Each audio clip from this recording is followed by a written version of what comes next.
सर्वेषां स्वस्तिर्भवतु। सर्वेषां स्वस्तिर्भवतु। सर्वेषां शान्तिर्भवतु। सर्वेषां शान्तिर्भवतु। सर्वेषां पूर्णं भवतु। सर्वेषां पूर्णं भवतु। सर्वेषां मङ्गलं भवतु। सर्वेषां मङ्गलं भवतु। नमस्ते। ऑनलाइन क्लासेस में आप सभी विद्यार्थियों का फिर से स्वागत और हार्दिक अभिनंदन। श्रीमती सूरज कुमारी गाड़ोदिया, आदर्श विद्या मंदिर, सुजानगढ़ से मैं सरिता जांगीर।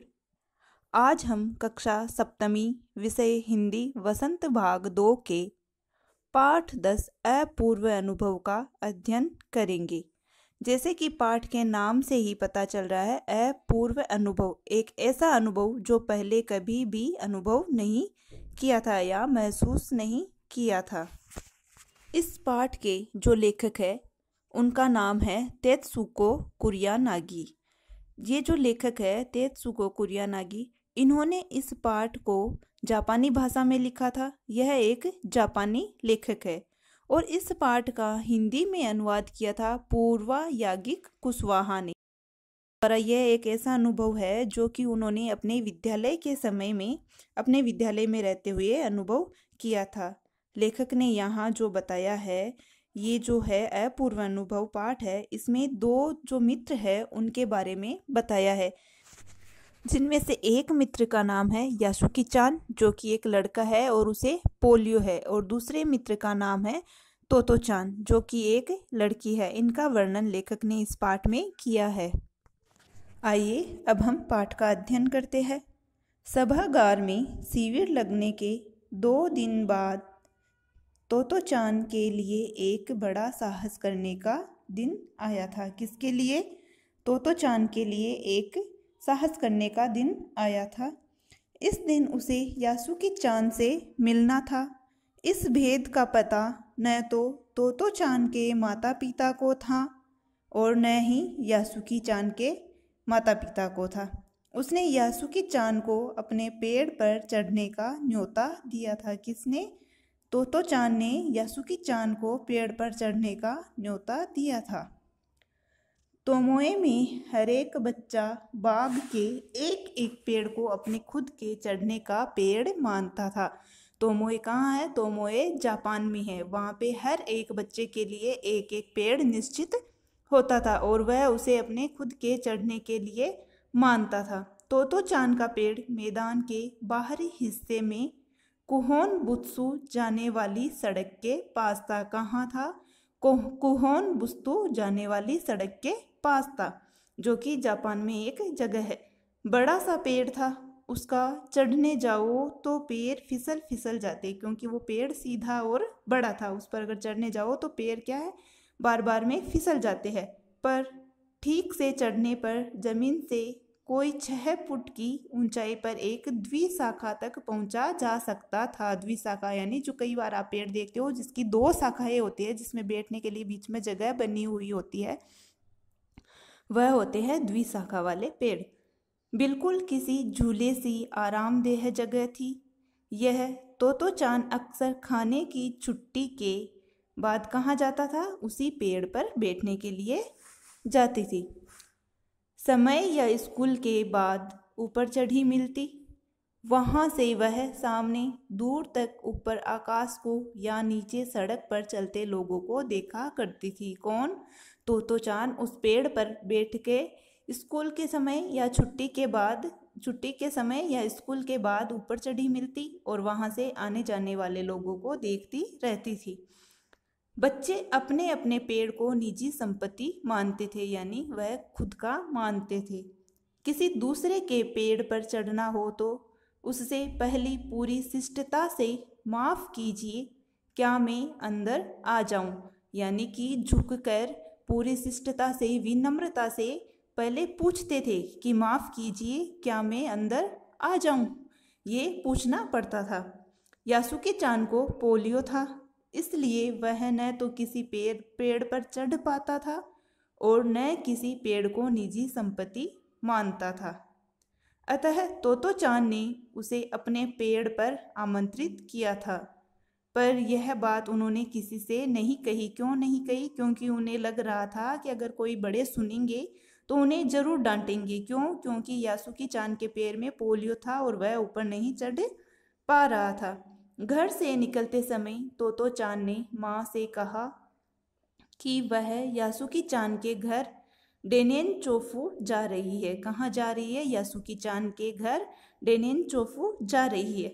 चूंकि वह झूठ बोल रही थी, इसलिए उसने माँ की आंखों में नहीं झांका, क्योंकि अगर वह माँ की आंखों में झांक के झूठ बोलती तो शायद हो सकता है माँ को पता चल जाता। वह अपनी नजरें जूतों की फीतों पर ही गड़ाए रही। रोकी उसके पीछे पीछे स्टेशन तक आया। जाने से पहले उसे सच बताए बिना तोतो चान से रहा नहीं गया। और तोतो चान ने किसको सच बता दिया? रोकी को सच बता दिया। मैं यासुकी चान को अपने पेड़ पर चढ़ने देने वाली हूँ, उसने बताया। किसको? रोकी को उसने बताया कि मैं यासुकी चान को अपने पेड़ पर चढ़ने देने वाली हूँ। जब तोतो चान स्कूल पहुंची तो रेल पास उसके गले के आसपास हवा में उड़ रहा था। यासुकी चान उसे मैदान में क्यारियों के पास मिला। गर्मी की छुट्टियों के कारण सब सूना पड़ा था। यासुकी चान उससे कुल जमा 1 ही वर्ष बड़ा था। किससे? तोतो चान से। पर तोतो चान को वह अपने से बहुत बड़ा लगता था। जैसे ही यासुकी चान ने तोतो चान को देखा, वह पैर घसीटता हुआ उसकी ओर बढ़ा। उसके हाथ अपनी चाल को स्थिर करने के लिए दोनों ओर फैले हुए थे।